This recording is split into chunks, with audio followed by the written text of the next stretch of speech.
Okay, so I just loaded up my daughter and we are driving off to Boston where she goes to college. So I thought I'd talk about a couple of things. One of those things is, oh, the other person has their gas thing open. One of those things is the reason I'm going to talk to you about it. What my experience, 3 miles, then turn left. What my experience has been in my lifetime, and why I think that I can take up a few minutes of your time to listen. All right, I was raised in the church, so I have some scriptural knowledge. I also was in sales and marketing. I was very interested in marketing when I went to college. I took business and economics, and marketing was my love. So I also took psychology. I like that a lot too.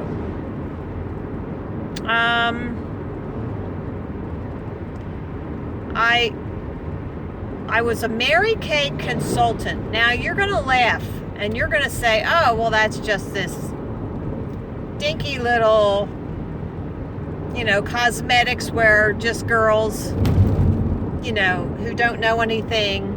No, it's a well-respected organization. And what I want you to know about that is that they have great training. If you take advantage of their training and really follow what they say, it's very good sales training. One of the things that they will teach you, and I will never forget, is hooray for the nose. Hooray for the nose. The nose, N-O, means that a yes is coming. Because in the law of statistics, you can't get 100% no's. There has to be a yes in there somewhere. So there was a way of figuring out how many no's you get for yeses. And if you are on your game, which means that you are putting forth your best effort and overcoming objections, which was something else I learned there. If you overcome their objections first, then they can't bring them up. You see? So everybody that you speak to is going to be thinking of a way to trip you up. When you're telling them about flat Earth, they're thinking, oh, well, this guy's nutty, so we're just going to pull something out of our hat, something that we remember from the public school system, and we're going to throw him off. Like we don't know anything about the heliocentric model. So what you got to do is, when you're teaching flat Earth, in 0.5 miles, turn left. Thank you. When you're teaching the flat Earth, and I say that purposefully, when you're teaching flat Earth, you have to anticipate their objection. And you can easily do this because if you talk to more than one globalist about flat Earth, you're going to hear those objections coming right to you. So instead of waiting for it to come to you and addressing it, it's like they're winning a point. So overcome it. Just bring it out right away. And then you can address it on your terms.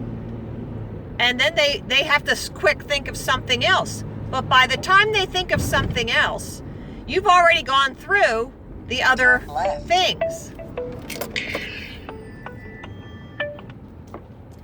Yes, darling. Why are you freaking out? I'm not freaking out. I'm talking on my video recorder To myself. I'm making a video. When you're moving your hand around thinking you're getting pissed off about what direction I'm taking. Oh, no, sweetheart, no. 7 miles. No, I'm just making a video. I'm talking to myself. Alright, bye. Love you. So yeah, so when you overcome objections, then they have to think of something else. And don't let anybody derail you. This is why I'm talking about the banners.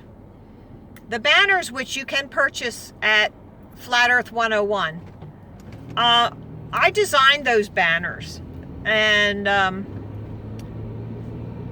Flat Earth 101, Dave Gessner, he put in his 2 cents, which was good. He said put one thing at the top and one thing at the bottom. That was fine. It balanced it out. But the way I have the blocks ordered is important because we have to just go at a flow. The teaching has to flow. The very first thing you're going to show people, and they have no idea what flat earth is. They're walking down the boardwalk and they see these banners and they think, what? We're being lied to in school? That's where they turn and they come over and say, what does this mean? We're being lied to in school. And censored? Books are being censored? Yeah? So when you see them look, that's when you walk over and you say, I can tell you about this in 30 seconds. Or can I walk you through this in 30 seconds? This one guy said, I'll give you 15. I said, I'll take it. See, that's all it takes, because once you go through that 15 seconds, they're going to have a question. Then you got 15 more seconds. So the first thing you have to show them is the flat earth map. They have no idea what it is. And once they see that the United Nations and all those other government organizations use the flat earth map and they leave off Antarctica, then they're going to say, what? Well, what do you mean? Show me more, or I'm interested, or what's that all about? So you've got them questioning, and that's what you want to do, is get them to start thinking. Because right up until this moment when they saw you, they were not thinking at all. They just accepted everything they were told in school. So you're asking them to question. And once you get them to question, that's what you want. And then give them a few more facts. Now, somebody told me, you're telling them too much. You know, it's going to confuse them. Well, okay, but I've got the pictures right in front of me. I've got those banners right there. So they've got that picture. And I tell them, okay, so all these numbered blocks coincide with the 200 Proofs video. So you will see these pictures again. So they don't have to remember all that I'm telling them. They just have to know that it's there. And when they watch the video, they're going to see that and more. And this is very pleasing. This is very comforting to know that they can see this again, they can question it again, they can research it, and the little handouts that I have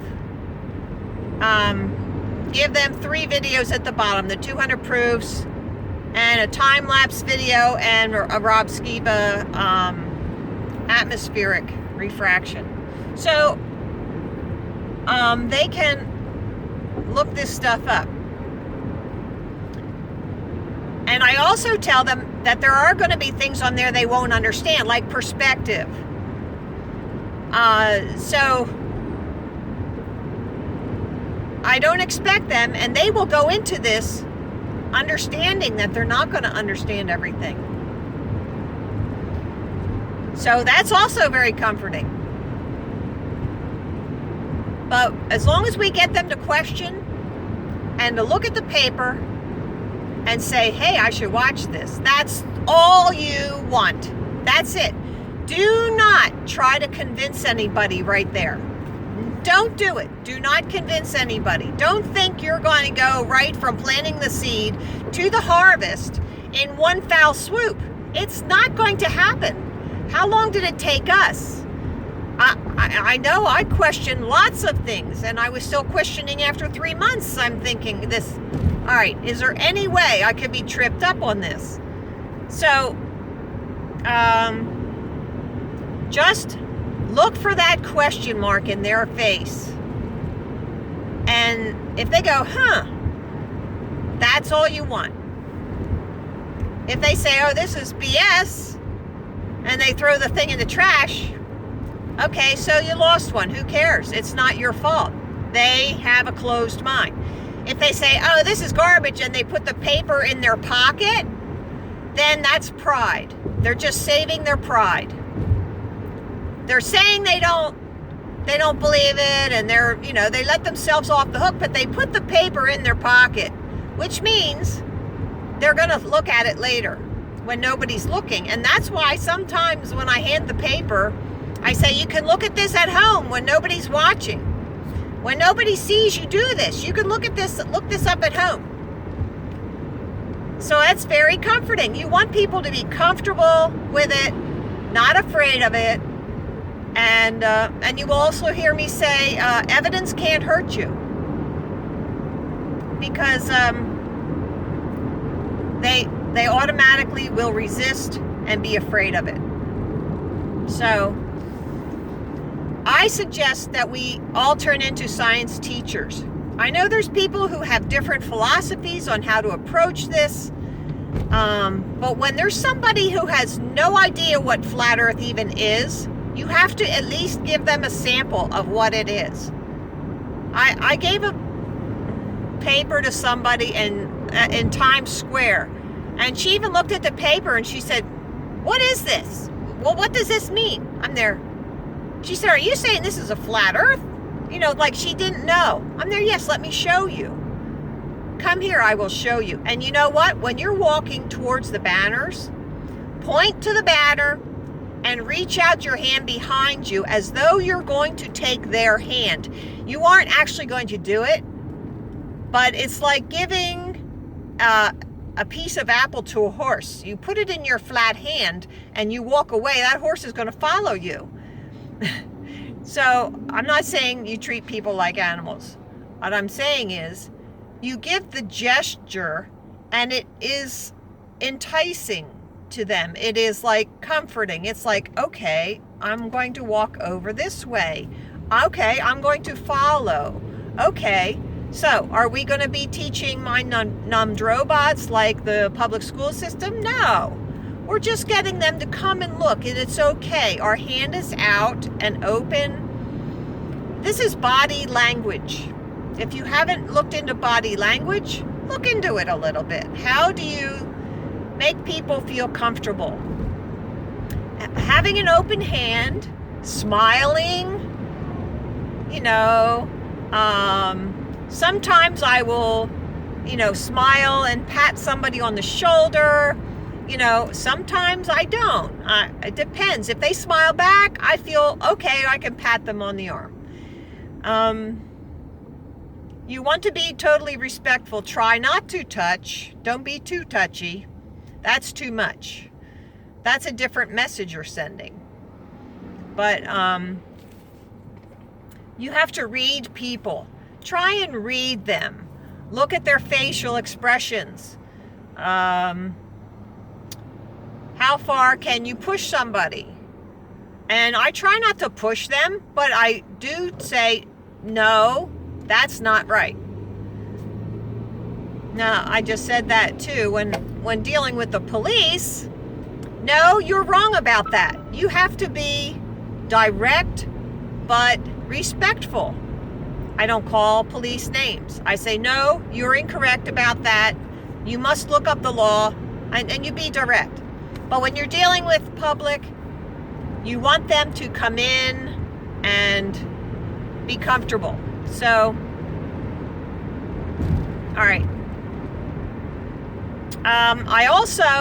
My other experience has been, I worked with a product with an automotive manufacturer. We did gaskets, and I worked at a booth at a car show. It's not a car show like you understand. This is like in Las Vegas. We went to Las Vegas, and it was like an automobile manufacturer show where you set up a booth and you walk around. There's lots of other shows like that, trade shows. So we had a booth with this gasket, and so I was comfortable talking with guys about our product and manning the booth and whatnot. So, you know, you have experiences like that. And, you know, I've always thought that it was good to teach your children not to be afraid of other people. So I taught my children how to speak to people in public. Some people will teach their children, oh, don't talk to strangers.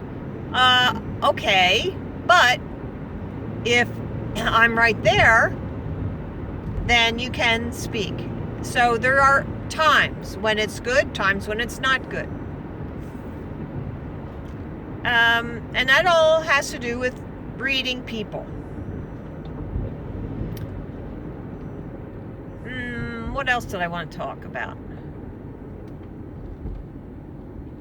Well, I think the most important point about this, my daughter waves to me, was that we have to teach the public. That's what we're doing. Don't do that. We have to teach the public because they really have no idea what flat Earth is. So that's why I call myself a science teacher. I do not think that it's wrong to use that terminology that you are a science teacher, because we already know more than the science teachers in the public school. I'm telling you, we know more because we apply our science, we've tested it ourselves. We're not just parroting back what's in a book. So have that confidence that I've studied this 2.5 years. Who studies science for 2.5 years? I mean, even in the colleges, you don't get that much. You get different courses, which may add up, but nah. We are earth science teachers. You can be assured of that. The other thing I want to touch on is the why. Why do we go out and do this? The why is because we love. That is the way. Love is the way. Truth is the thing. And life is our purpose. So, way, the truth, and the life. Have you ever heard that before? That's what this is. And you know what? There's people who have said, well, who can be saved if they don't hear the name Jesus? Okay, so am I 6 miles exit right? Am I going to believe that someone in a remote hill village somewhere is going to be sent to hell because they don't know how to say the word Jesus? No. But what is your moral? What is your way? Do you value life? Do you promote life? Do you value truth? Do you promote truth? Do you value love? That is the way. I think you will be judged on those things. Okay? Even if you have never said the word Jesus. That's my view on it. Because Jesus is exit right. Those things. Jesus is the way. Jesus is truth. Jesus is life. Okay? So, practice these things. Practice those things. And you will be honoring to Him. right?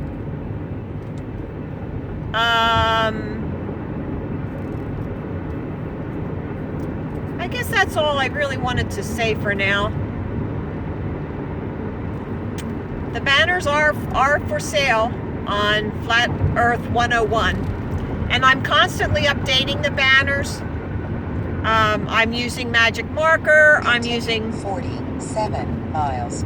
clear packaging tape, and I'll cut something out of a picture and I'll paste it on there. And then for the next banner, I'll send it to Dave and I'll say, Dave, you need to update this picture. It's got to be better. And he's done those things and they've gone out in a better format than what I have. I'm thinking right now of cutting out 2 pictures and switching them between the Censor and the Lies banner. Because I want to get the star trails next to the heliocentric squiggly model. I don't know what they call that, but there's no way you can have star trails when you have this heliocentric sun flying through space and these planets, twirling around in a spiral. Maybe that's what they call it, the spiral, following everybody. So it is quite interesting when you see those 2 next to each other that it would be impossible to have that. So these are all things I was thinking about. But go out and teach. That's what we have to do. Go and teach. Isn't that what we were told to do? Go and share the gospel. And what does the word gospel mean? It means good news. Have we not received good news? Good news. That we aren't crazy. That yeah, what we thought in school, which was a waste of time, because intrinsically we knew, instinctively we knew. We were being told poppycock, baloney, BS. So now the good news is we're not crazy. We're not. We actually were more intelligent than the average person. And you know what? Think of all those dumb kids who got straight A's. Hello? They aren't thinking at all. They're just like tape recorders. And those are the kids who became doctors. I'm sorry, I don't want them working on me. I'm not going under the knife of a kid who just parroted back something in a book. No. Do not ever operate on me. The only way I would ever want a doctor working on me was if I was in an accident and I had broken bones and they were going to patch me back together. That's the only way. So, the rest of my health, I can take care of myself. Please research health. Please look into that hyperbaric oxygen therapy. You know, they're telling the kids now that oxygen is corrosive and it's actually bad for you. Oh my gosh. What? They are just totally misleading our children. So teach your children yourself. Like I told that woman who had a master's degree in physics. I said, you come up with a curvature formula. You go find evidence for the curvature. And then you teach your children. And you know why she came back? I hope you watched that Jim Thorpe video. I'm not sure which one it was. Number 2, maybe. They went past our banners laughing. And I said, really? I will debate you with half my brain tied behind my back. Thank you, Rush Limbaugh, for that little quip. Because that's where I got that from. And yeah, she walked past, and then you know what? They all turned around. I didn't know it, but they all came back. And then I later remembered, hey, they were the ones that went past laughing.